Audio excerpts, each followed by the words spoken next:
কিরা আম্মু কিরাই আয় আম্মু আম্মু আয় কি হয়েছে তোর? আম্মু শুনিস নি ফির কেতা তা ডাহাং ডাহাং তা শুনিস নি কেতা তুই আমার কয়বার শুনবি নাকি? তুমি টসা না আমু আমু আমু আমু সারাদিন দিয়ে ব্যাট বেলে থাকবি। ছাড়।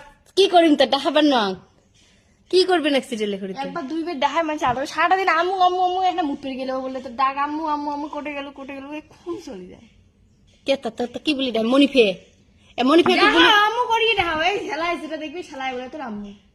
তা মনিফে বলি ডাহাইলে না তুই বিরকস বলে মনিফে বলি ডাহাইলে পর পর মনে হয় মোক মনিফে বলি ডাহাবুনে আম্মু বলি ডাহাং তা তাফের দোষ না ডাহাং তাহলে মনিফে বলি ডাহাম কে ও মনিফে মনিফে হে দেখে ওই মনিফে মনিফে ওই মনিফে মোর মুখত মানায় মনিফে তুই ক ভাল করে ক মানায় যদি তাহলে কই মারো ক মনিফে মানে মানে না ও মনিফে কি আছে তো